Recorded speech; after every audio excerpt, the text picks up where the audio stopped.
अस्सलाम वालेकुम।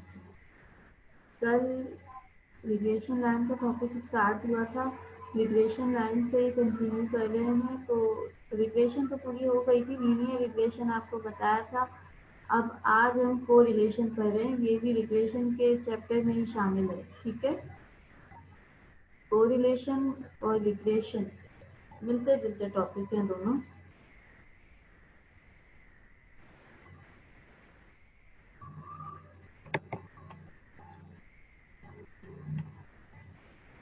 अच्छा, सबसे पहले तो व्हाट इज कोरिलेशन? कोरिलेशन किसको कहते हैं?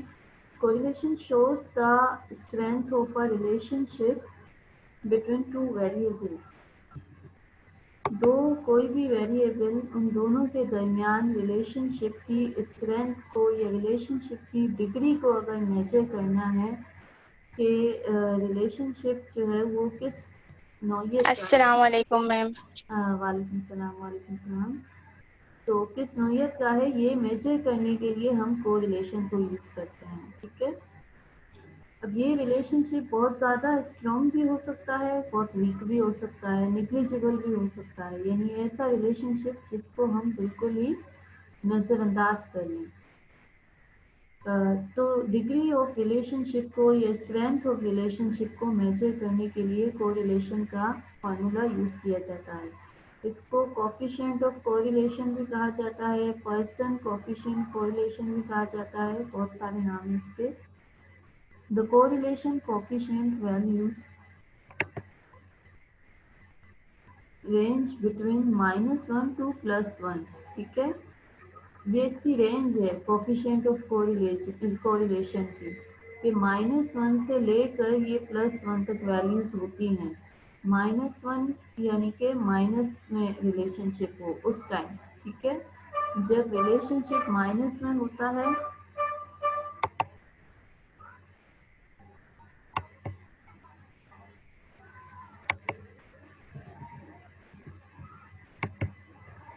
जब रिलेशनशिप माइनस में होता है तो कोरिलेशन की जो वैल्यू होती है वो नेगेटिव आती है, और जब रिलेशनशिप पॉजिटिव होता है तो कोरिलेशन की वैल्यू भी पॉजिटिव होती है।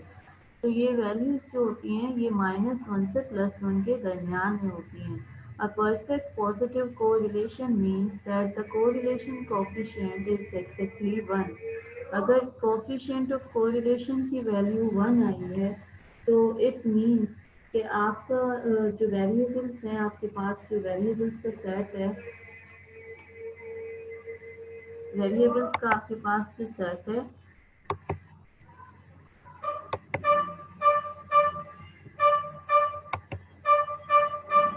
जो भी आपके पास अवेलेबल सेट है वेरिएबल्स का, दोनों के दरमियान रिलेशनशिप है वो बिल्कुल ही परफेक्ट है। ठीक है, इसी तरह से परफेक्ट नेगेटिव, अगर -1 आया है तो बिल्कुल परफेक्ट नेगेटिव है।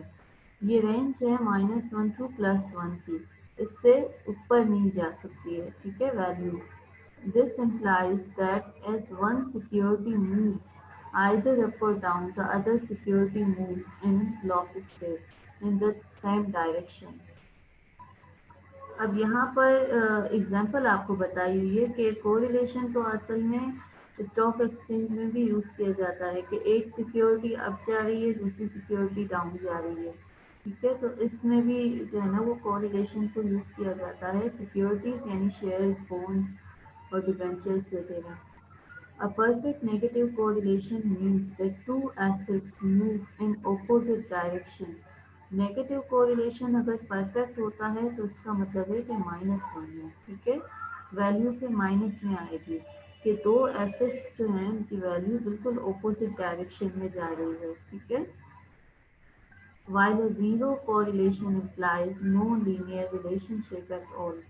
अगर ज़ीरो कोरिलेशन होगा, अगर कोरिलेशन की वैल्यू जो है वो ज़ीरो आती है तो इसका मतलब ये है कि कोई भी रिलेशनशिप नहीं है दो वैल्यूज़ के दरमियान। ठीक है, ये जो है वो कोरिलेशन का एक तारीफ था।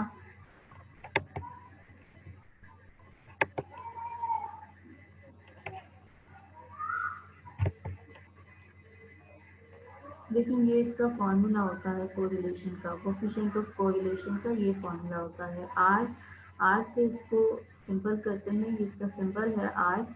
Are equals to N, N is the number of observations, n multiplied by summation xy minus फिर summation x into summation y फिर अपॉन, उसके बाद स्क्वायर रूट लगाएंगे आप, और स्क्वायर रूट में आप n into summation X square minus summation X whole square.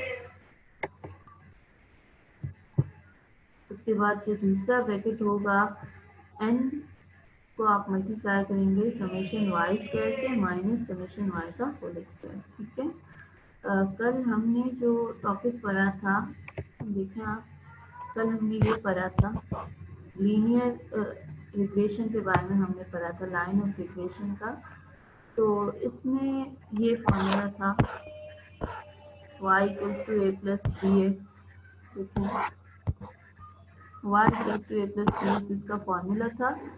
और उसमें जो b की वैल्यू थी, जो बीटा था उसमें, तो बीटा का जो फार्मूला था वो काफ़ी मिलता जुलता है इस फार्मूले से, कोरिलेशन के फार्मूले से बहुत ही मिलता है बीटा का जो फार्मूला होता है। कोरिलेशन में इजाफा ये है कि इसमें स्क्वायर रूट भी लगा हुआ है और इसमें y का भी जो है ना वो साथ में इजाफा हो गया है अपॉन में। ठीक है, लीनियर इक्वेशन का जो बीटा का फॉर्मूला होता है उसमें सिर्फ x होता है नीचे, ये सिर्फ y होता है। ठीक है, दोनों नहीं होते हैं, लेकिन कोरिलेशन के फॉर्मूले में दोनों होते हैं और स्क्वायर रूट भी होता है। ठीक है, तो ये कोरिलेशन का पहला फॉर्मूला है, ये आपको याद करना है। ठीक है, अब इसका हम एक सवाल को सॉल्व करते हैं। देखिए, ये हमने कल जो सवाल किया था, आप देखिए, कल हमने ये सवाल किया था X Y square of X X into Y, ये क्वेश्चन था, ये क्वेश्चन हमारे पास था। ठीक है,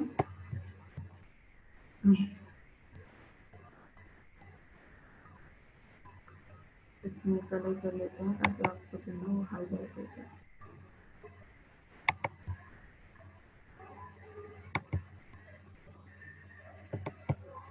देखिए, ये क्वेश्चन है। ठीक है, एक तरफ x की वैल्यूज हैं, एक तरफ y की वैल्यूज हैं। x की वैल्यूज हैं 1 2 3 4 5 और y की वैल्यूज हैं 10 12 15 14 15। ठीक है, अगेन तो जब हमने लीनियर रिग्रेशन को किया था तो उसके कॉलम नीचे बनाए थे। देखें आप, x का कॉलम है, y का है, स्क्वायर ऑफ x का कॉलम है और x इंटू वाई का प्रोडक्ट का कॉलम है। अब हम करने जा रहे हैं कोरिलेशन। तो कोरिलेशन के लिए आपको एक कॉलम ऐड करना पड़ेगा इसमें। ठीक है, एक कॉलम हम इसमें ऐड कर लेंगे जो स्क्वायर ऑफ वाई का कॉलम होगा। कोई सवाल पूछ रहे हैं? हेलो, एक कॉलम हम इसमें ऐड कर लेंगे जो y का स्क्वायर होगा। ठीक है, x इंटू वाई का कॉलम है, x का भी कॉलम है, y का भी है, समेशन एक्स स्क्वायर का भी है और y स्क्वायर हमें चाहिए होगा। तो y का हम कॉलम इसमें ऐड कर लेते हैं। देखें यहाँ पर। ठीक है,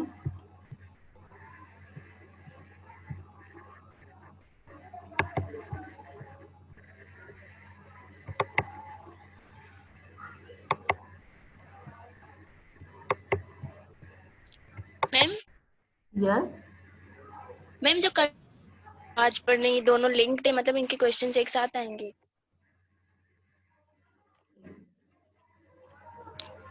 जी, जो कल पढ़ा था वो रिग्रेशन था, आज हम जो पढ़ रहे हैं ये कोरिलेशन है। ठीक है, यस मैम, थैंक यू। कल जो हमने पढ़ा था वो रिग्रेशन का टॉपिक था, आज हम जो पढ़ रहे हैं ये है कोरिलेशन का टॉपिक। ये और रिग्रेशन एक ही चैप्टर के हैं, ये एक ही चैप्टर के टॉपिक हैं और काफ़ी मिलते जुलते हैं। रिग्रेशन में आपको डिपेंडेंस का जो है वो पता चलता है कि कौन सा वेरिएबल किस पर डिपेंड कर रहा है। वैल्यू को आप फोरकास्ट कर सकते हैं रिग्रेशन की मदद से। रिग्रेशन का जो पर्पस होता है वो वैल्यू को फोरकास्ट करना होता है। कोरिलेशन में आपको दोनों के रिलेशनशिप की स्ट्रेंथ मालूम करनी होती है कि दोनों को आपस में जो कोरिलेशन है, जो रिलेशनशिप है वो किस हद तक स्ट्रॉन्ग है। ये आप कोरिलेशन के जरिए मालूम करते हैं। ठीक है, तो यहाँ पर तो कॉलम ड्रॉ नहीं हो रहा है, हम ऐसा करते हैं, इसको दोबारा कर लेते हैं। ठीक है, हम कोई और सवाल कर लेते हैं। Yes ma'am. जैसे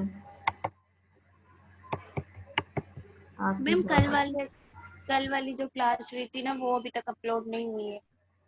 कल वाली जो क्लास हुई थी, आप मेरे ख्याल में आप तो थी कल क्लास में। Yes ma'am.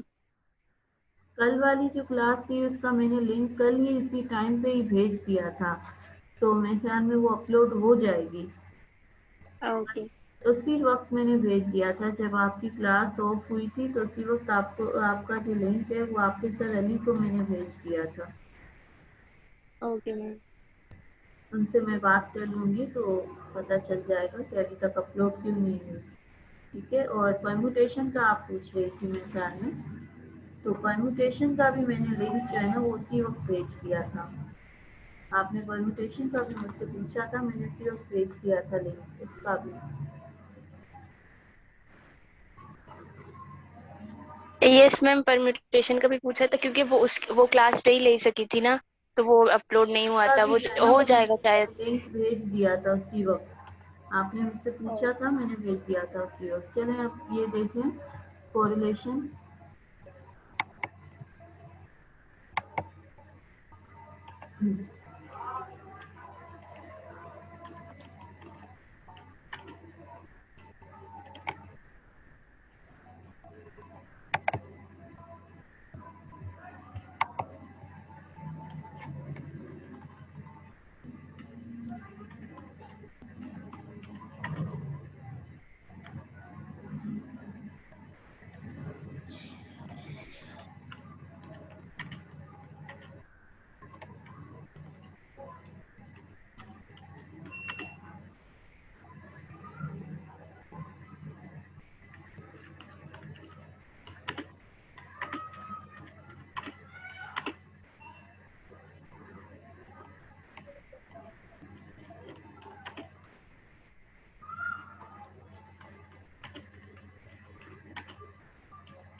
अच्छा, इसमें हमें coefficient of correlation between X and Y from the data given below मालूम करना है। अब देखिए डेटा मैं यहाँ पे लिख रही हूँ एक्स वाई। ठीक है, और ये लिखने तकरीबन 8।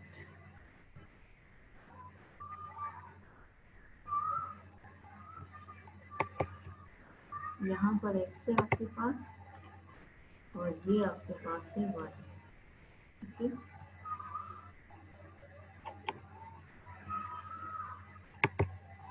ये वैल्यूज हैं आपके पास एक्स की 1 2 3 4 5 6 7, और वाई की वैल्यूज इसी तरह से 2 4 5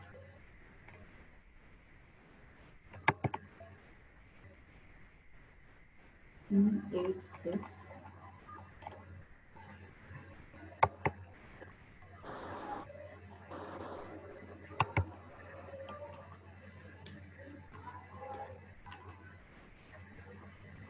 and 7। ये आपके पास वैल्यूज हैं, तो फॉर्मूला जो है हम वही यूज़ करेंगे। देखिए, इस फॉर्मूले को मैं यहाँ भी कॉपी कर लेती हूँ, कंट्रोल C, और ये है यहाँ पर कंट्रोल V। ठीक है, ये आपके पास फॉर्मूला है कोएफिशिएंट ऑफ कोरिलेशन का। एन नंबर ऑफ ऑब्जर्वेशन है, एन यहाँ पर आपके पास है 7। ठीक है, बिकॉज 7 ऑब्जर्वेशन हैं, 7 ऑब्जर्वेशन एक्स में है, 7 ऑब्जर्वेशन वाई में है। टोटल 7 ऑब्जर्वेशन हैं दोनों में अलग अलग। यहाँ पर अब देखें, हम दोबारा से इन कॉलम को रिकंस्ट्रक्ट करेंगे according to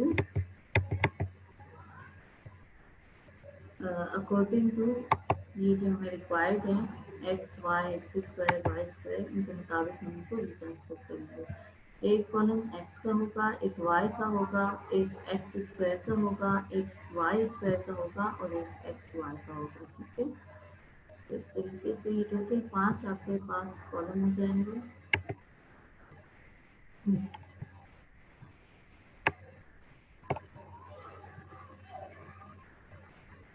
x then y फिर स्क्वायर ऑफ एक्स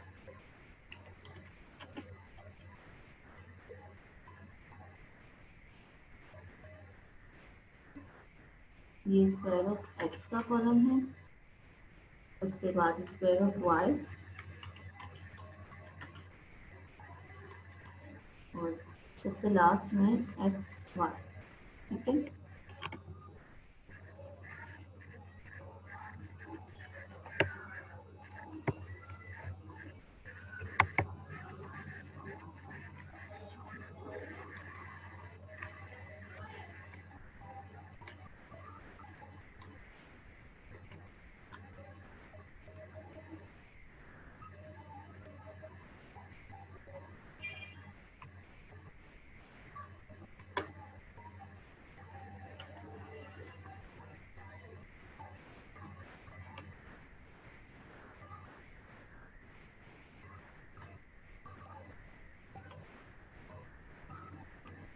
अच्छा यहाँ पर हमने जो है वो एक्स को दोबारा से यहाँ पे कॉपी किया है, वाई को भी किया है।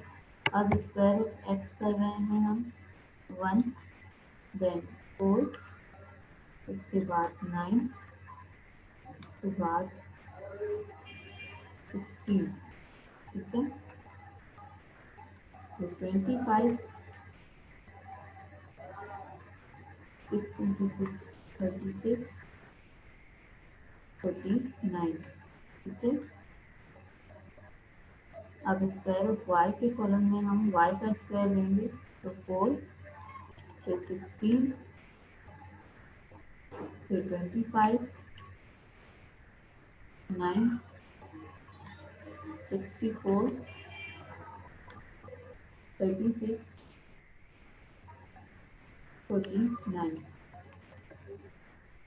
उसके बाद एक्स और वाई का कॉलम है तो इसमें एक्स और वाई को मल्टीप्लाई कर देंगे तो 2 उसके बाद 2 इंटू 4 8। ठीक है, 3 इंटू 5 15 4 इंटू 3 12 5 इंटू 8 40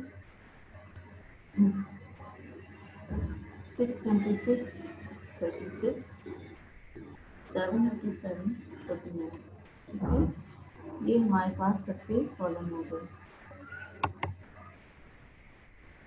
यहाँ पर हम एक कॉलम को ऐड कर लेते हैं एक टोटल के लिए।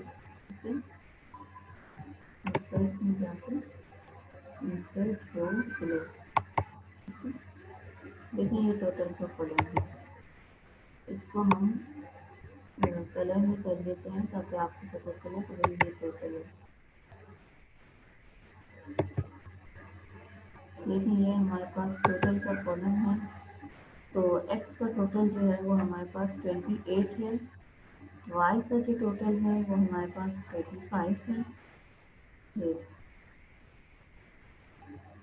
स्क्वायर ऑफ x इसका है टोटल 140। ठीक है, स्क्वायर ऑफ x का टोटल है 140, स्क्वायर ऑफ y या y स्क्वायर 203। ठीक है, और सबसे लास्ट में x इंटू वाई इसका टोटल है 162। ठीक है, ये हो गए सबके टोटल। अब देखें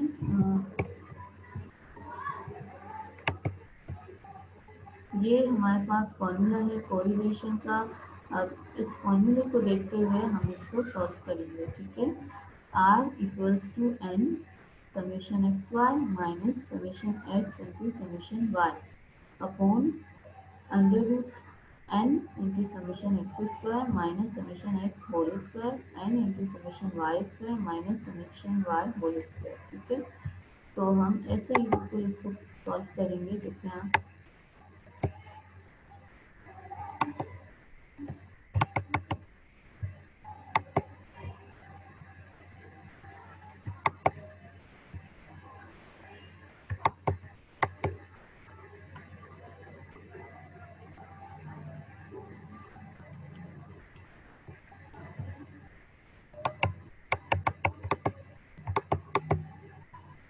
r इक्वल्स टू n आपके पास है 7।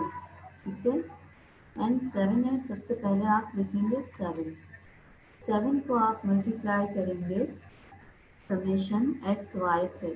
ठीक है, 7 को आपने समेशन एक्स वाई से मल्टीप्लाई करना है। What is summation X Y?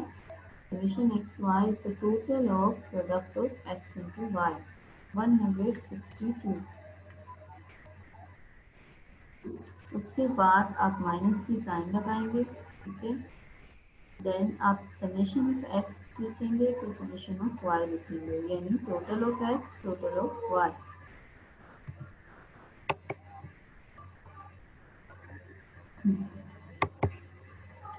Total of X आपके पास है 28 1 और टोटल ऑफ वाई आपके पास है 35। ठीक है, अपॉन, अब आप अंडर रूट लगाएंगे। यहाँ पर अंडर रूट की साइन तो मेरे ख्याल में नहीं है, अंडर रूट यहाँ पे है नहीं, तो मैं इसको ड्रॉ कर लेती हूँ, आप देख लीजिए। ठीक है, हम इसको ड्रॉ कर लेते हैं, ऐसा करते हैं।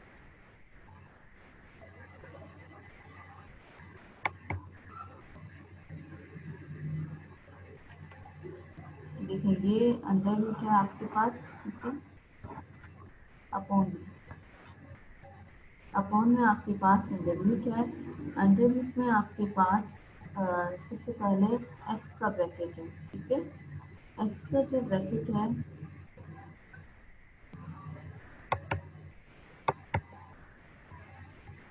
अंडर रूट में सबसे पहले आपके पास एक्स का ब्रैकेट है।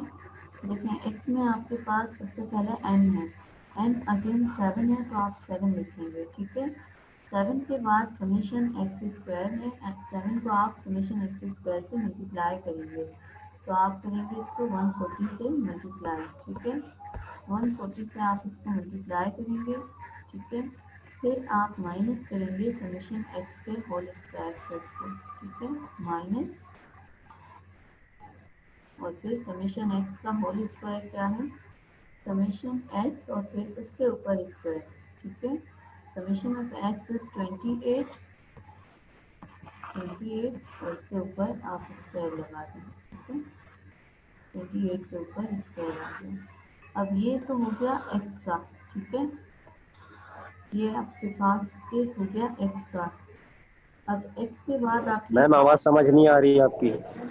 जी हेलो, आवाज़ नहीं आ रही है? हेलो, जी जी मैम आवाज समझ ही नहीं आ रही कुछ।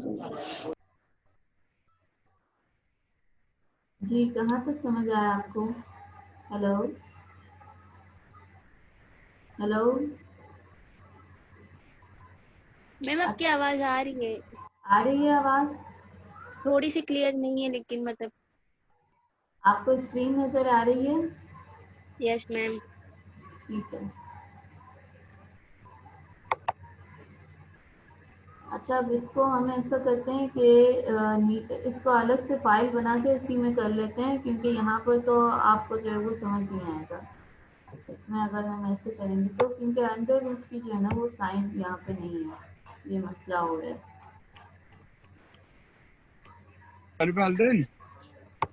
जी हेलो, देखिए ये हमारे पास नया डॉक्यूमेंट है, इसमें हम सॉल्व कर रहे हैं आर को, और इसमें आप मैम क्वेश्चन समझ आ रहा था। देखिए ये आर है ना, तो हम इसको दोबारा से सॉल्व कर रहे हैं। n into summation X Y, ये हमारे पास फॉर्मूला है कोफिशिएंट ऑफ कोरिलेशन का, इसके मुताबिक हम इसको सॉल्व कर रहे हैं। बिकॉज उस फाइल में जो है वो जगह भी कम है और सही से ड्रॉ नहीं हो रहा है अंडरवुड की वजह से, तो इसलिए मैंने अलग से फाइल ओपन की है, उसमें आपको बता रही हूँ। ठीक है, ये आर का फॉर्मूला आपको दोबारा बता रही हूँ उन पार्टिसिपेंट्स के लिए जिन्होंने बाद में ज्वाइन किया है। आर का फॉर्मूला आप देख लें, अब इसको हम इसी के मुताबिक सॉल्व कर रहे हैं। ठीक है, तो सबसे पहले n है आपके पास, n जो है वो 7 है, नंबर ऑफ ऑब्जर्वेशंस। ठीक है, फिर समेशन एक्स वाई है, summation X Y is the total of X into Y which is 162। ठीक है, फिर माइनस की साइन और उसके बाद summation X into summation Y, यानी 28 into 35। 28 is the summation of x and 20y is the summation of y. ठीक है, 20 and 35 is the summation of y. ये 35 है, ये summation of y है। ठीक है, summation of x into summation of y हमने किया। अच्छा, अब अपॉन में फिर हम यहाँ पर अब हम देखें आप अंडर रूट बनाएंगे। ठीक है, ये अंडर रूट है आपके पास।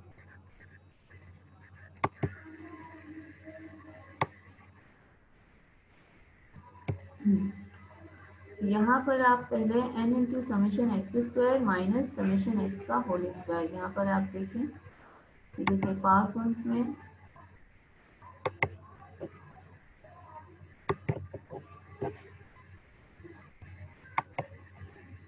देखिए ये आपके पास फॉर्मूला है, तो अब अपॉन में अंडर रूट है, अंडर रूट में एक x है, एक तरफ y है। ठीक है, एक तरफ x का सॉल्यूशन है, एक तरफ y का सॉल्यूशन है और बीच में मल्टीप्लाई है।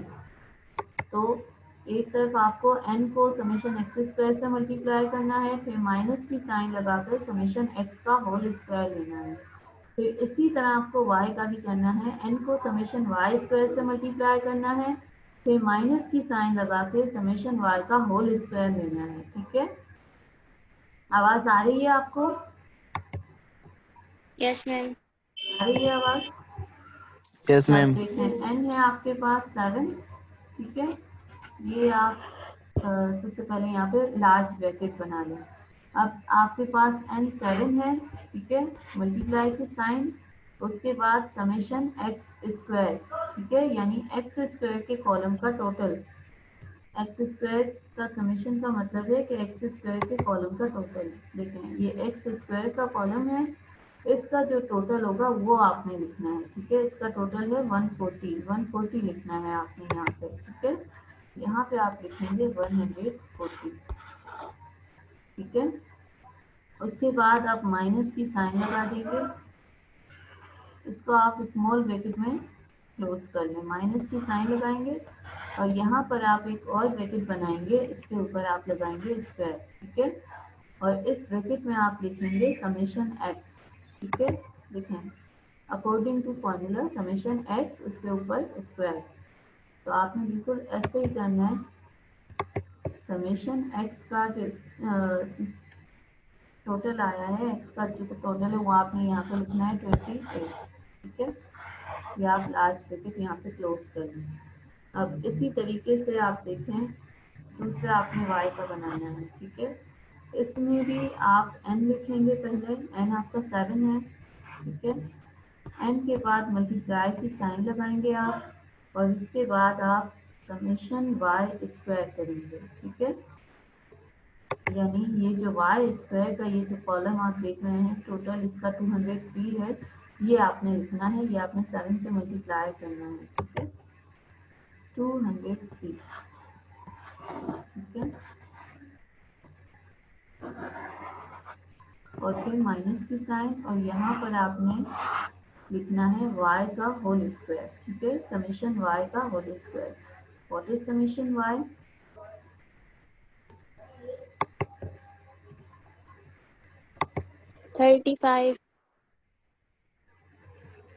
Summation of y, summation of y आपके पास है 35। किसी ने पूछा है कुछ? हेलो, नो मैम आपने पूछे समेशन ऑफ y क्या है, तो मैंने आपको बताया 35। समेशन y 35 है। ओके थैंक्स, यहाँ पर आप लिखेंगे 35। ठीक है, 35, तो यहाँ पे स्क्वायर लगा देंगे। अच्छा, आई होप कि अब तो आपको क्लियर हो ही गया होगा, हमने दोबारा से इसको किया है।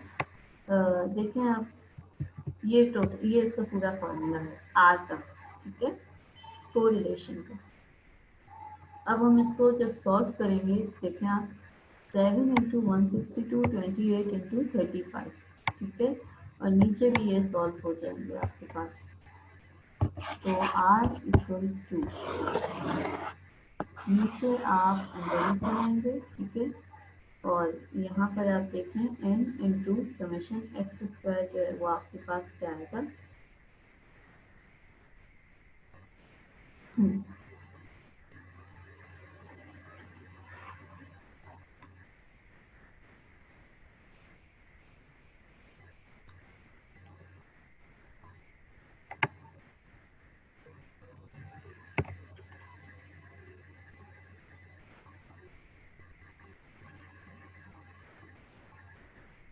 7 इंटू 162,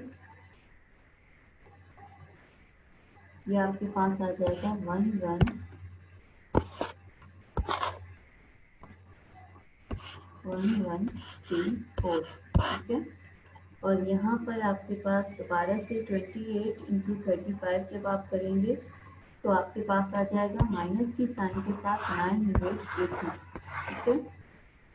अच्छा, नीचे आप देखें, नीचे आपके पास 7 इंटू 140 है, ठीक है, 7 इंटू 140, तो 980 आ जाएगा आपके पास, ठीक है। नीचे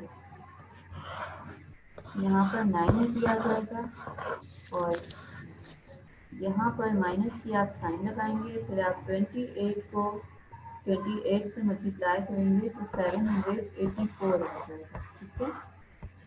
ये आपके पास x क्लोज हो गया। अब आप y का इसी तरीके से करेंगे, 7 इंटू 203, ठीक है, तो 1421, फिर माइनस की साइन, और उसके बाद आप 35 का स्क्वायर लगाएंगे तो 12245, ठीक है। अब हम इसको फर्दर जब सॉल्व करेंगे तो आप देखें 1134 से 980 का आप माइनस कर दें,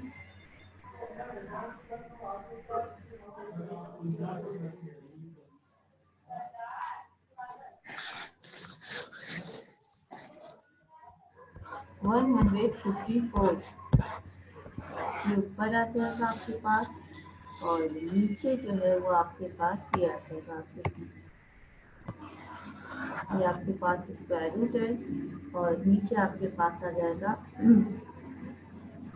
780 में से आप माइनस करें, 780 माइनस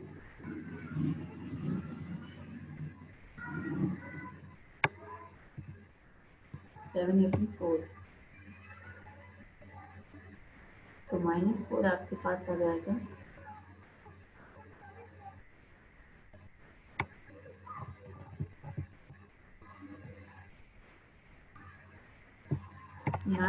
सॉरी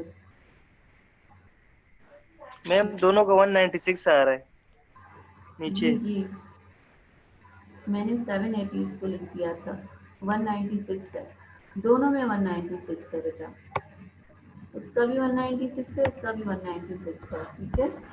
तो 196 यहाँ पर और 196 यहाँ पर, ठीक है, दोनों में 196 आ जाएगा।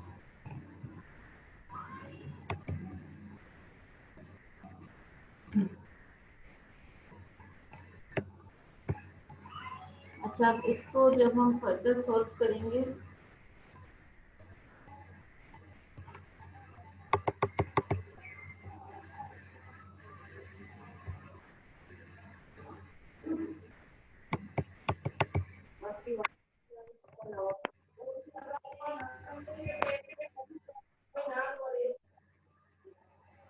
इसको हम आगे सॉल्व करेंगे, देखते हैं, अब इसी को सॉल्व करने को कर रहे हैं, आगे कंटिन्यू किया है इसी को ही।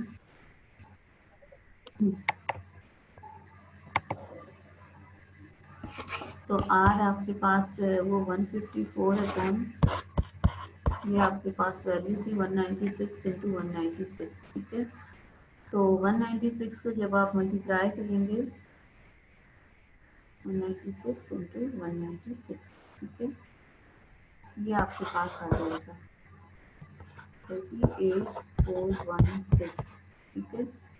और उसके बाद इसको आगे करेंगे तो मैम इसका रूट 196 आ रहा है। 196 ही आएगा इसका रूट, बिकॉज हमने रूट के अंदर 196 को 196 से मल्टीप्लाई किया है, ठीक है। तो इसका रूट 196 ही आएगा, 154.196, ठीक है। तो आज जो है वो आपके पास हो जाएगा 0.78, ठीक है। 154 को जब आप डिवाइड करोगे 196 से तो आ रहा है आपके पास 0.78, और आगे पॉइंट्स में आंसर आ रहा है 0.7857, इस तरीके से आंसर आ रहा है, तो 786 करेंगे इसको, ठीक है।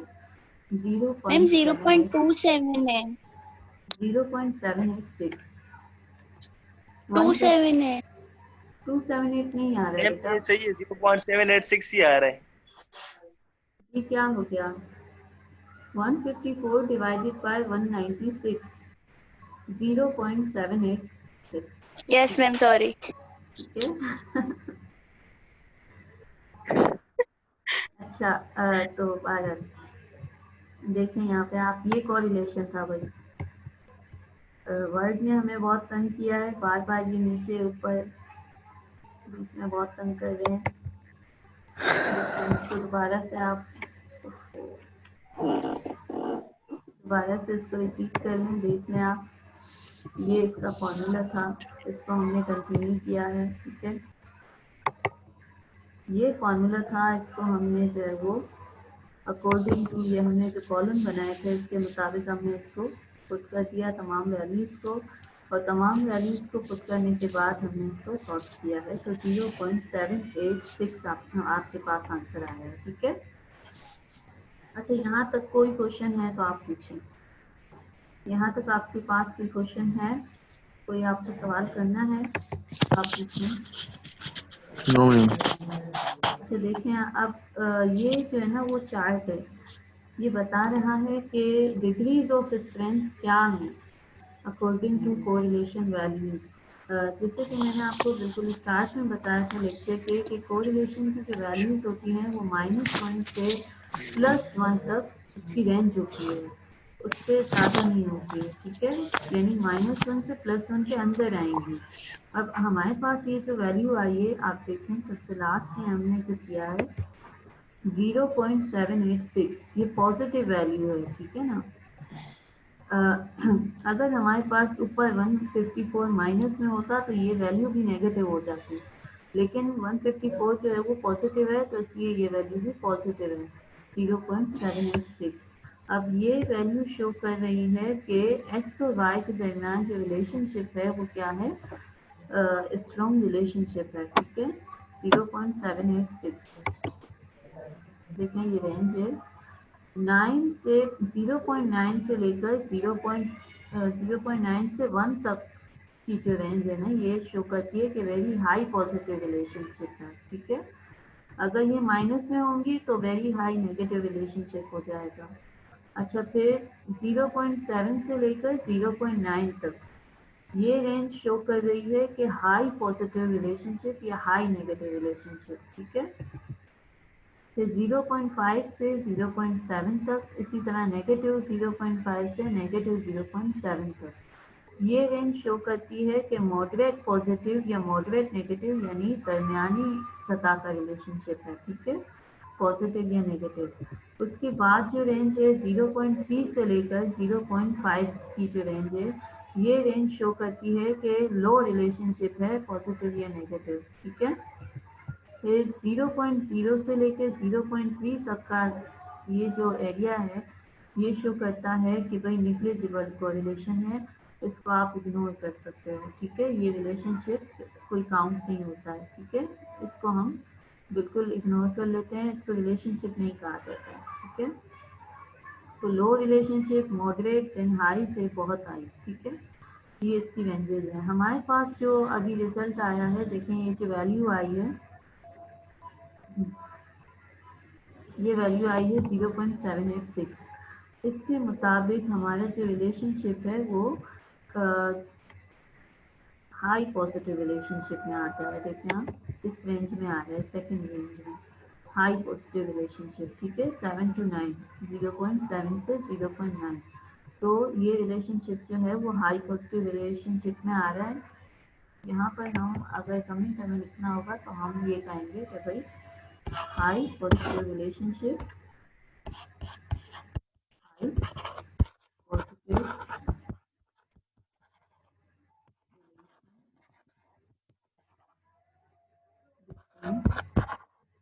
एक्स एंड वाई,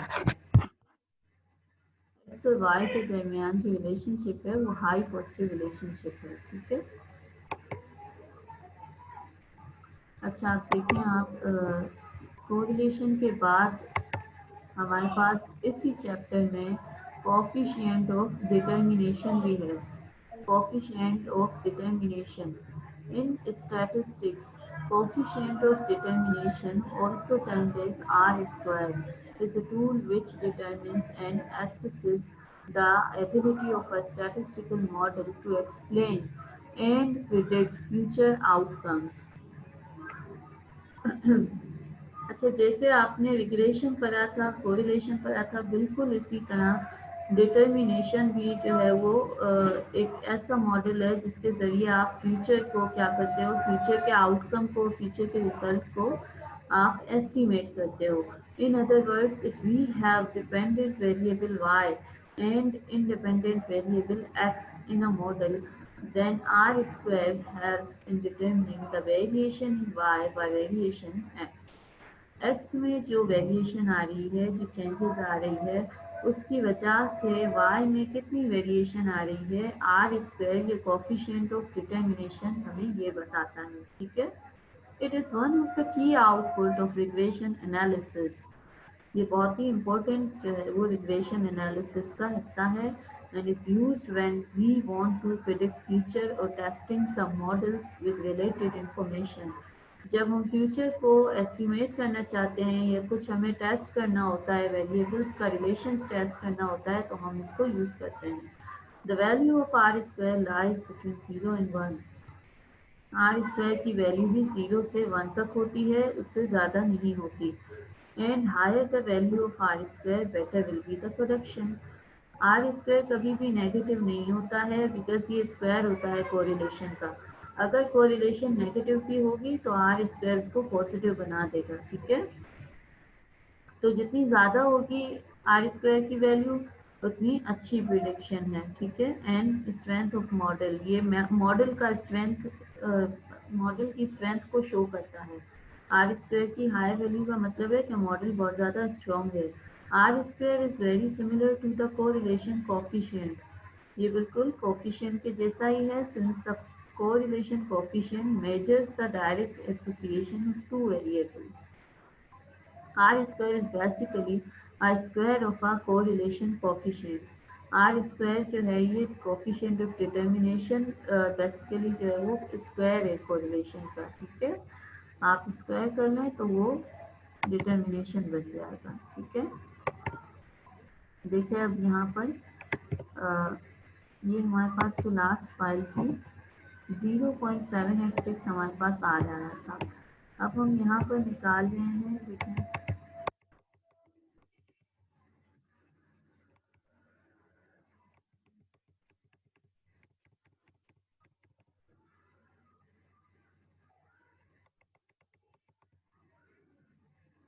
यहाँ पर हम कोफिशिएंट ऑफ डिटर्मिनेशन निकाल रहे हैं, ठीक है। कोफिशिएंट ऑफ डिटर्मिनेशन,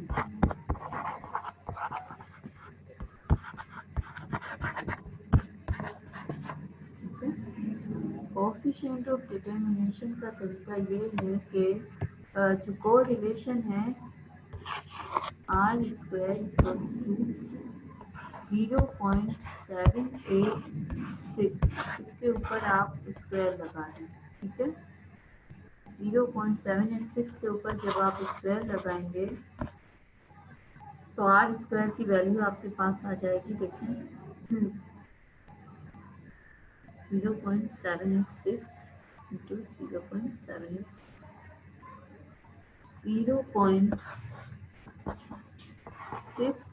0.6179796, इस तरीके से कुछ वैल्यूज हैं, 618 कर लेते हैं इसको, ठीक है। मैंने इसको राउंड ऑफ किया है 0.618, ये आपकी वैल्यूज आई हैं, ठीक है, 0.618। ये कोफिशिएंट ऑफ डिटर्मिनेशन है। कोफिशिएंट ऑफ डिटर्मिनेशन के बाद अब आप देखें यहाँ पर है scatter diagram. What is a scatter diagram? It's a part of equation analysis. A scatter diagram, also known as scatter plot, scatter graph, correlation chart, is a tool for analyzing relationships between two variables for determining how closely the two variables are related. अच्छा, अभी तक हमने ये पढ़ा था, mathematical हमने models पढ़े थे, स्टेट्स के मॉडल्स हमने पढ़े थे, स्टैटिस्टिकल मॉडल्स थे। रिग्रेशन लाइन भी स्टेट्स का मॉडल है और फार्मूलाज में हम यूज़ करते हैं। उसके बाद कोरिलेशन मॉडल है। अब ये जो स्केटर डायग्राम है, इस डायग्राम में हमें रिलेशनशिप जो है वो किसी फार्मूले को यूज़ करने की ज़रूरत नहीं होती है, बल्कि आप डायग्राम बनाते हैं सिंपल, जैसे कि हमने फर्स्ट चैप्टर सेकंड चैप्टर में हमने पढ़ा था डायग्राम्स के मुतालिक, तो आप इसी तरीके से डायग्राम एक बनाते हैं, उसका नाम स्केटर डायग्राम है, ठीक है। एक एक्स एक्सिस है हॉरिजॉन्टल लाइन पे और वर्टिकल लाइन पे आपका वाई एक्सिस है, और आपको दोनों की वैल्यूज़ को प्लॉट करना होता है। जब आप दोनों की वैल्यूज़ को प्लॉट कर लेते हैं तो आपके पास एक पैटर्न में जो है वो तमाम पॉइंट्स आ जाते हैं, और वो पैटर्न ही डिसाइड करता है कि आपका रिलेशनशिप जो है वो कहाँ जा रहा है, आपके वेरिएबल्स का रिलेशनशिप क्या है, ठीक है। For analyzing relationship between two variables, for determining how closely the two variables are related, one variable is plotted on the horizontal axis and other is plotted on the vertical axis, ठीक है। Vertical यानी जो बिल्कुल stand में होता है, और horizontal जो ऐसे स्लीपिंग होता है, ठीक है। The pattern of this intersecting points can graphically show relationship patterns. इसी पैटर्न से हमें ये पता चलता है कि आपका रिलेशनशिप वेरिएबल्स का जो है वो स्ट्रॉन्ग है या वीक है, ठीक है। अब देखिए, ये सबसे पहले ये जो रेड में डिग्रीज ऑफ कोरिलेशन लिखा हुआ है, यहाँ पर रेड कलर से जो है ना वो पॉइंट्स लगे हुए हैं, नजर आ रहे हैं आपको? हेलो जी यस मैम। मैम। यहाँ पर आप देखें कि रेड कलर से जो है वो पॉइंट्स लगे हुए हैं, इनकी कोई सीक्वेंस नहीं है, ये बिल्कुल ऐसे लगे हुए हैं, देखें।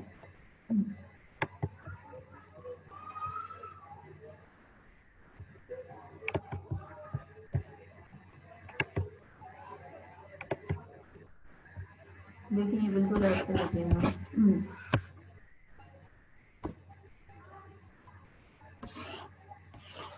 बिल्कुल इस तरीके से लगे हुए हैं। अगर ऐसे रिलेशनशिप होगा बिल्कुल उसका कोई सीक्वेंस ही नहीं है, तो इसका मतलब है नो रिलेशनशिप, कोई रिलेशनशिप नहीं है इसमें, ठीक है, नो रिलेशनशिप। ये आपका एक्स है, ये आपका वाई है, ये आपका ओरिजिन है।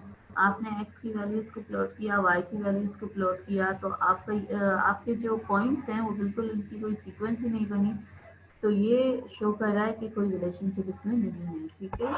अगर बिल्कुल इसी तरीके से आप देखें, अगर ऐसे जा रहे हैं गणित के सारे पॉइंट्स इस संख्या में जा रहे हैं, तो ये शो कर रहा है कि पॉजिटिव स्लॉप है, ठीक है, पॉजिटिव रिलेशन है, पॉजिटिव रिलेशनशिप ये शो कर रहा है कि पॉजिटिव रिलेशनशिप है, बिकॉज एक्स भी इंक्रीज हो रहा है, वाई भी इंक्रीज हो रहा है, ठीक है।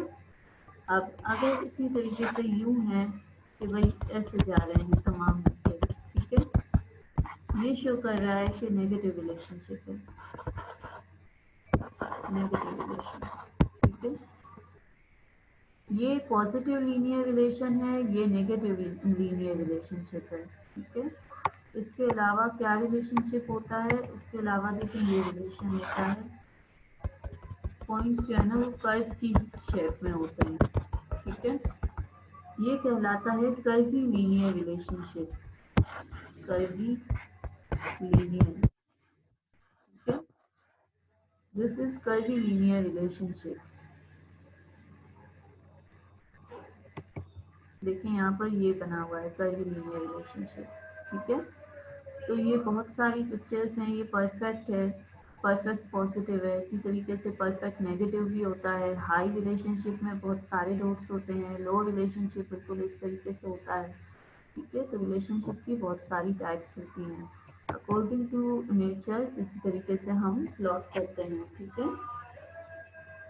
अच्छा, यहाँ पर आपका जो है वो रिलेशन क्लोज हो जाता है। अगर रिलेशन से मुतालिक कोई क्वेश्चन आपको है तो आप पूछें, अगर आपको कोई भी क्वेश्चन है तो आप पूछें रिलेशन से रिलेटेड। मैम इसका डायग्राम हम कैसे बनाए, सारे बना दें जी, डायग्राम जो भी आपने बताया स्कैटर डायग्राम डायग्राम। आपकी ये डायग्राम मैंने आपकी अंडरस्टैंडिंग के लिए बताई है, आपकी नॉलेज के लिए आपको बताई है, ठीक है। वैसे डायग्राम आती नहीं है, ठीक है, पेपर में नहीं आएगी डायग्राम, आपकी नॉलेज के लिए आपको बताई जा रही है, ठीक है।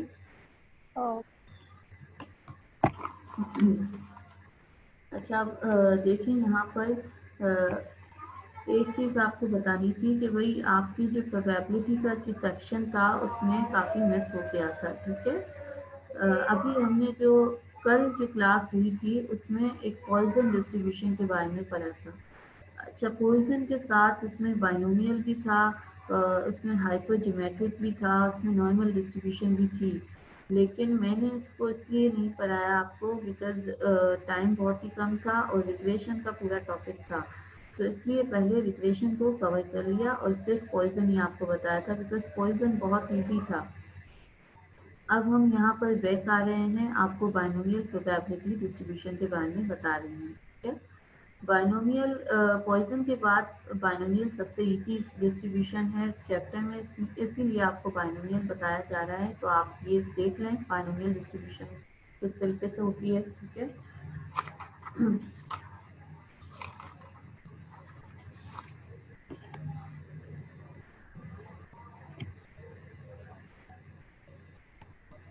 A binomial distribution can be thought of as simply the probability of a success or failure outcome in an experiment or survey that is repeated multiple times, ठीक है। यानी अगर आप कोई भी एक्सपेरिमेंट करते हैं, एक्सपेरिमेंट मीनिंग कोई भी एक्टिविटी आप परफॉर्म कर रहे हैं, ठीक है, तो उसमें सक्सेस के चांसेस क्या हैं, फेलियर के चांसेस क्या हैं। तो जो आपको रिक्वायर्ड है वो सक्सेस है, जो आपको रिक्वायर्ड नहीं है वो फेलियर है, ओके। जो रिजल्ट आपको रिक्वायर्ड है वो उसको सक्सेस कहा जा रहा है, प्रोबेबिलिटी ऑफ सक्सेस कहा जा रहा है, और जो रिजल्ट आपको रिक्वायर्ड नहीं है, जो आप नहीं चाहते हो, वो फेलियर है, ठीक है। The binomial is a type of distribution that has two possible outcomes. ये जो टू पॉसिबल आउटकम्स हैं, ये टू पॉसिबल आउटकम्स बुनियादी तौर पे सक्सेस और फेलियर ही हैं, ठीक है। The prefix bi means two, यानी ये सबसे स्टार्ट में जो सबसे पहले बाय लगा हुआ है नोमियल से पहले, ये शो कर रहा है कि यहाँ पे दो जो है वो आउटकम्स हैं, एक सक्सेस है एक फेलियर है। फॉर एग्जाम्पल यहाँ पर आपको एग्जाम्पल बताई जा रही है, a coin toss has only two possible outcomes. अगर हम कोई सिक्का छालेंगे तो उसके सिर्फ दो आउटकम्स होंगे, या हेड आएगा या टेल आएगा, हेड्स और tales. And taking a test could have two possible outcomes, pass or fail.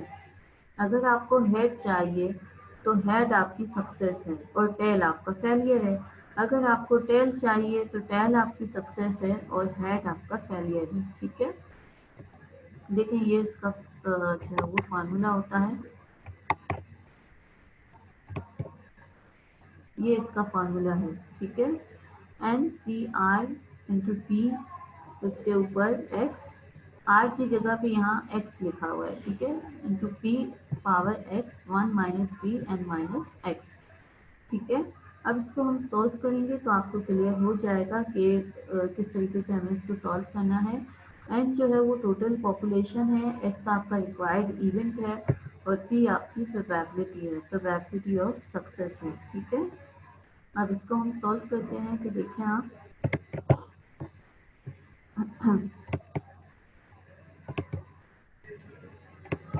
यहाँ पर मैं एक सवाल लिख रही हूँ, इस सवाल को हम सॉल्व करते हैं।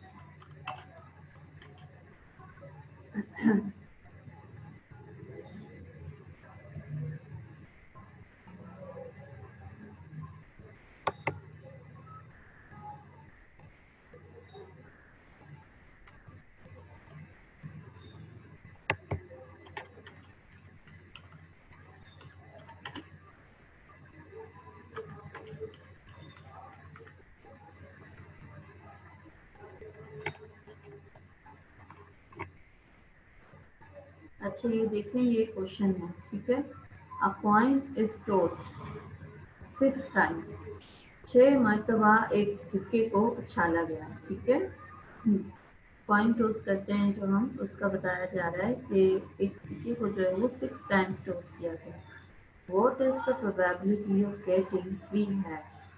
3 मरतबा हेड आने की क्या प्रोबेबिलिटी है, ठीक है, कि 3 मरतबा हेड आएगा, इसकी क्या प्रोबेबिलिटी है कि 3 टाइम्स हेड आएगा। तो अब आपको रिक्वायर्ड क्या है, आपका रिक्वायर्ड इवेंट यहाँ पर अब आप देखें,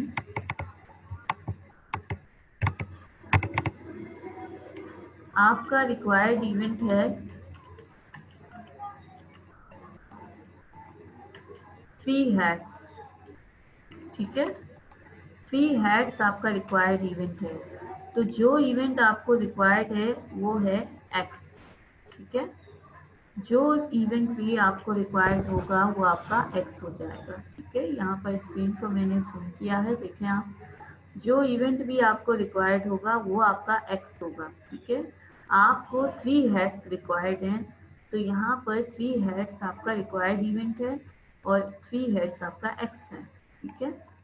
अब आप देखिए यहाँ पे अगर हम सिक्के को एक दफ़ा उछालते हैं, अगर हम सिक्के को एक दफ़ा यहाँ पे आप रख करते हैं, फॉर एग्जाम्पल यहाँ पे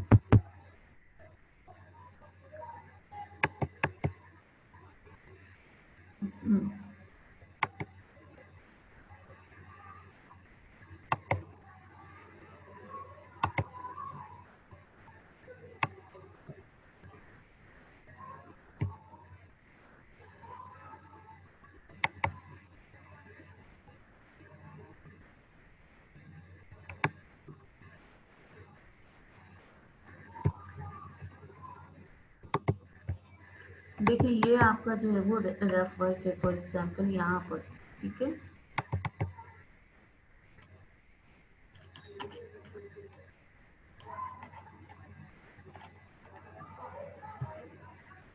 अगर सिक्के को आप एक मरतबा, यहाँ पर आप देखें, अगर आप सिक्के को एक मरतबा थ्रो करते हैं तो 1 टाइम जो है वो 1 time coin,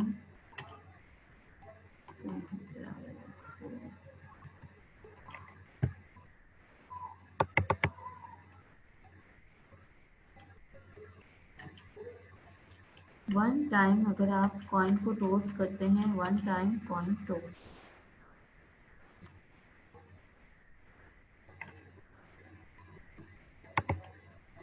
coin is toss, ठीक है। अगर आप कॉइन को एक मरतबा टॉस करते हैं,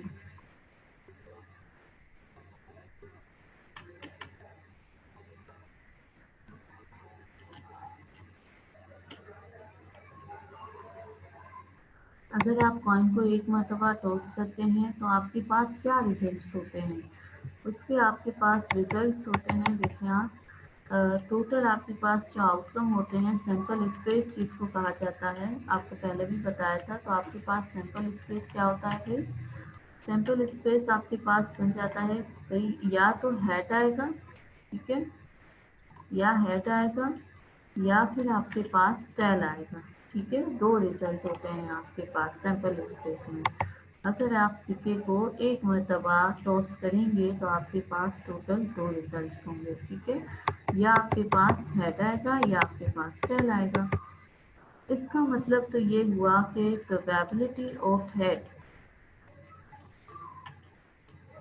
ऑफ, इसका मतलब ये हुआ कि प्रोबेबिलिटी ऑफ हेड आपके पास क्या हो गई, 1/2, यानी हाफ हो गई, ठीक है। और इसी तरीके से probability of tail,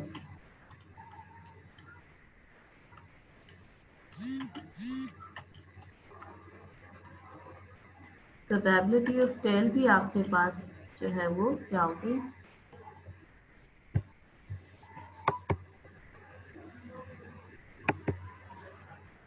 probability of tail भी आपके पास हाफ हो गई, ठीक है। दोनों की प्रोबेबिलिटी आपके पास हाफ हो गई।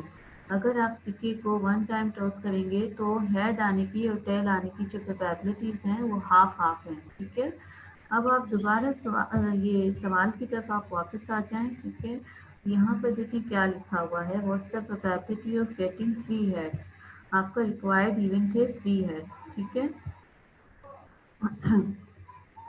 अच्छा ये देखिए आप, इसको हम कॉपी कर रहे हैं।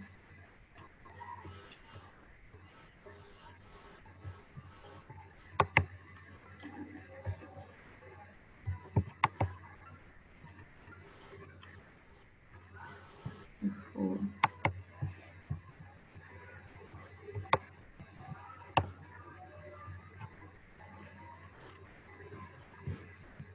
इसको कॉपी करने की बजाय हम इसको ऐसे ही लिख देते हैं। देखिए ये इसका फॉर्मूला है, n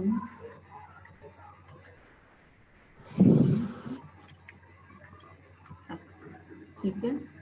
उसके बाद मल्टीप्लाई देन p के साथ x, p है, p के ऊपर पावर है x की, ठीक है। p के ऊपर x की पावर है, उसके बाद q है, ठीक है। इसकी एक और फाइल हम यहाँ पे ओपन कर रहे हैं। देखिए असल में पावर लगानी होती है तो पावर लगाने के लिए मसला ये हो जाता है, पावर आपको लगा कर बतानी होती है तो पावर इसमें लगती नहीं है, ये मसला होता है।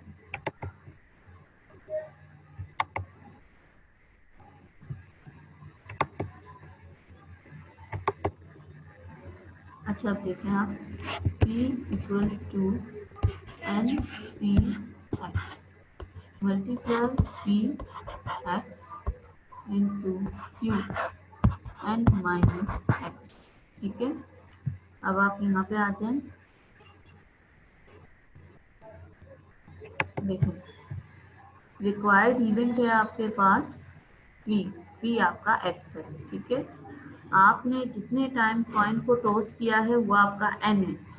आपने कितने टाइम टॉस किया है, 6 टाइम टॉस किया है, तो 6 आपका n है, ठीक है। उसके बाद p क्या है भाई, p is the probability of success. p जो है वो फॉर्मूले में वो प्रोबेबिलिटी ऑफ सक्सेस है। यहाँ पर मैंने जो फॉर्मूला लिखा है सबसे लास्ट में आप देखें, NCX, x आपका रिक्वायर्ड इवेंट है, n आपका नंबर ऑफ ट्रायल्स है, ठीक है, कितने टाइम आपने ट्रायल किया है, p प्रोबेबिलिटी ऑफ सक्सेस है, q प्रोबेबिलिटी ऑफ फेलियर है, ठीक है। n नंबर ऑफ ट्रायल्स, ठीक है, नंबर ऑफ ट्रायल्स है, नंबर ऑफ ट्रायल्स हैं आपके 6 बिकॉज आपने 6 टाइम टॉस किया है, ठीक है। p प्रोबेबिलिटी ऑफ सक्सेस है,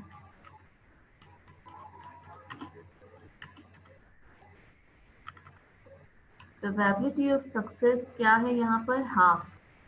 हाफ कैसे आया, हाफ इस तरीके से आया कि आपको हेड रिक्वायर्ड है, ठीक है, जो आपको रिक्वायर्ड है वो आपकी सक्सेस है, आपको जो इवेंट रिक्वायर्ड है वो आपकी सक्सेस है, ठीक है। तो सक्सेस की प्रोबेबिलिटी सिंगल जो है वो ट्रायल में क्या है, हाफ है, तो p आपका हाफ हो गया, ठीक है। इसी तरह जो q है, q आपके पास है प्रोबेबिलिटी ऑफ फेलियर, ठीक है।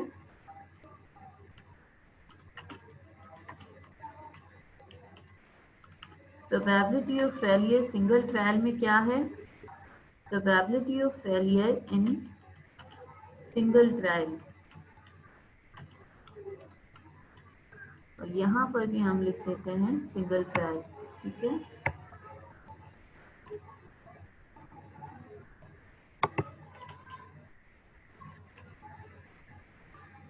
p आपके पास probability of success in single trial है, q आपके पास probability of failure in single trial है। तो probability of failure in single trial आपके पास क्या है, ये भी हाफ है आपके पास, ठीक है। दोनों आपके पास हाफ हाफ है, p भी हाफ है, q भी आपके पास हाफ है, ठीक है। तो अब आप देखें इस तरीके से आपके पास जो है वो ये हो जाएगा सवाल, p equals to NCX N यहाँ पे आपके पास 6 है, सी और एक्स आपके पास है 3, ठीक है। पी आपके पास 1/2 है, आप इसको 0.5 लिखें 1/2 को। एक्स आपके पास 3 है, 3 इस पे आप पावर लगा दें, फिर आप मल्टीप्लाई करेंगे। क्यू भी आपके पास 0.5 है, ठीक है, यहाँ पे मल्टीप्लाई की साइन लगा देते हैं। क्यू भी आपके पास 0.5 है, n माइनस एक्स करेंगे 6 माइनस ई, ठीक है। तो ये देखें आपके पास क्या आ रहा है आंसर,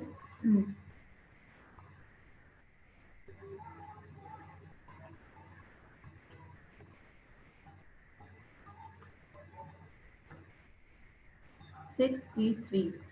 6C3 को जब हम सॉल्व करेंगे, कॉम्बिनेशन के फॉर्मूले से देखें, ये आपने सॉल्व करना है, ठीक है ना। कॉम्बिनेशन के का जो फॉर्मूला होता है उससे आप सॉल्व करेंगे इसको।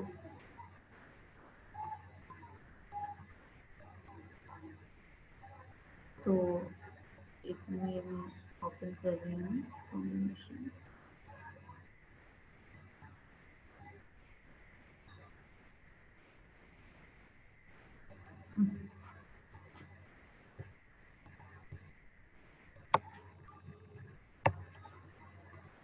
कॉम्बिनेशन को जब हम सॉल्व करेंगे 6 फैक्टोरियल और उसके बाद अपॉन में 3 फैक्टोरियल, फिर 6 माइनस 3 फैक्टोरियल, ठीक है। तो यहाँ पर आप देखें 6 फैक्टोरियल अपॉन 3 फैक्टोरियल, फिर 6 माइनस 3 और फिर फैक्टोरियल, ठीक है। तो इसको जब हम सॉल्व करेंगे तो 6 into 4 then 5 then 6 into 5 then 4 और उसके बाद 3 फैक्टोरियल, फिर अपॉन में भी 3 फैक्टोरियल, ये दोनों कैंसिल हो गए आपके पास, देखें। और उसके बाद यहाँ पर 3 फैक्टोरियल आपके पास बाकी रह गया, ठीक है। 6 into 5 into 4, 6 into 5 30, 30 into 4 120 हो गया आपके पास, ठीक है। और फिर 3 into 2 into 1, नीचे आप इसको सॉल्व करेंगे 3 into 2 into 1 को, तो ये आपके पास 120 over 3 into 2 6, ठीक है। आप इन दोनों को कैंसिल करेंगे 6 और 120 को, तो आपके पास आ जाएगा 20 आंसर, ठीक है। तो 6C3 का सिंपल 20 आंसर आ गया। फिर आपने 0.5 उसके ऊपर आपने पावर 3 को आपने सॉल्व करना है, ठीक है। 0.5 पे आपने पावर 3 को सॉल्व करना है और इसी तरीके से 0.5 पे आपने पावर दूसरी तरफ 3 को ही सॉल्व करना है, ठीक है।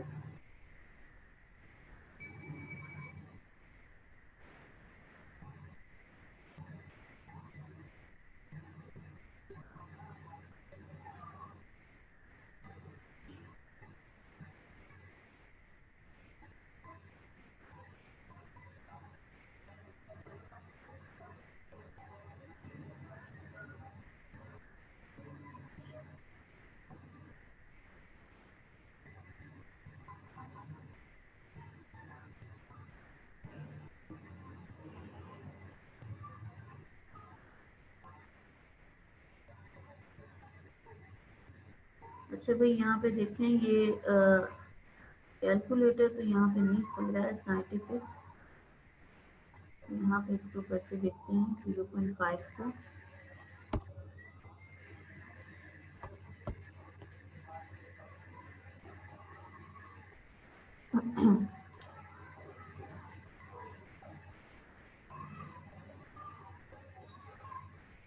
मैम 0.5 का क्यूब निकालना है, इसका आंसर 0.125 पे आ रहा है। पावर 3 अगर आपके हाथ में है कैलकुलेटर तो आप बता दें, देखिए।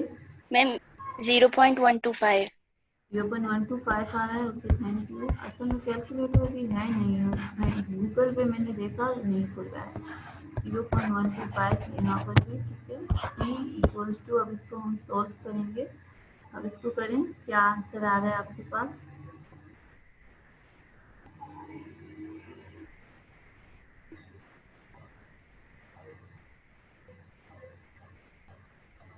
जी हेलो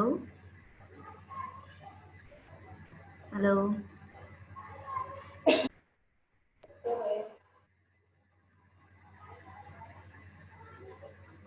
हाँ भाई कर लिया 20 इंटू पॉइंट 0.3125 आ रहा है। आ रहा है 0.3125 3125। ठीक है, ये आपका प्रोबेबिलिटी का आंसर है।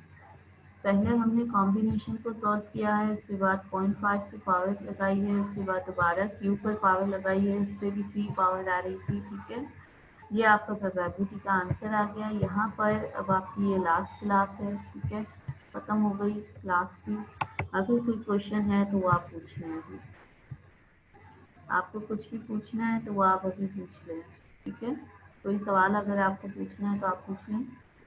मैम मैम ये वाली क्लास और जो पिछली वाली क्लास में कुछ स्टूडेंट्स को हमें प्रॉब्लम हो रही थी, कनेक्ट नहीं हो पा रही थी हमारी क्लास, तो ये ऑलरेडी अपलोड हो जाएंगी यूट्यूब पे या नहीं? कल वाली जो क्लास थी उसका मैंने लिंक यस दे मैम। दिया है। ठीक है, कल ही दे दिया था उसी वक्त, और ये भी ठीक है लिंक मैं अभी दे दूंगी डाउनलोड करके। ठीक है, इसको रिकॉर्ड करके इसका लिंक भी दे दूंगी, तो ये भी आपको मिल जाएगी, दोनों मिल जाएगी। लेकिन क्यों नहीं कनेक्ट हो रहे थे, उनके पास उनका कनेक्टिंग प्रॉब्लम होगा फिर, क्योंकि आप लोग तो कनेक्ट हो गए हो। 10 हर दफ़ा मैंने मैम, मेरा क्लास भी लिए। 1-2 बार इशू आ गया था, फिर मेरा खुद 2-3 बार इशू आ गया था ना, इसलिए कल वाली क्लास अच्छा, वाली तो हो सकता है कनेक्शन के प्रॉब्लम।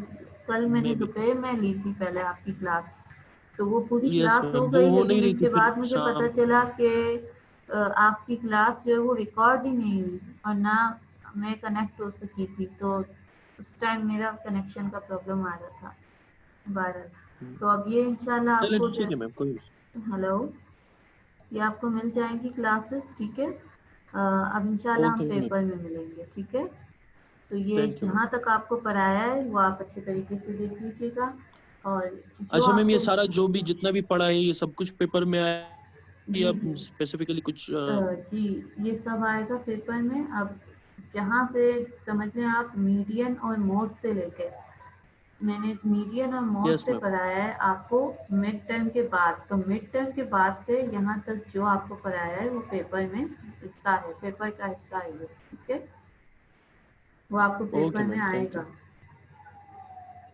तो ओके, उसके लिए आप तैयारी रखें। ठीक है, ठीक है मैम, थैंक यू मैम। तो इंशाल्लाह अभी आप रहें, मैं आपकी अटेंडेंस ले लेती हूँ जो जो आपने प्रेजेंट है। ठीक है ना?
ठीक है, चलो अल्लाह हाफिज़। अब इंशाल्लाह हम मिलेंगे पेपर में। ठीक है, अल्लाह हाफ़िज़। मैम अल्लाह हाफिज। ओके मैम, अल्लाह हाफिज। अल्लाह हाफिज़।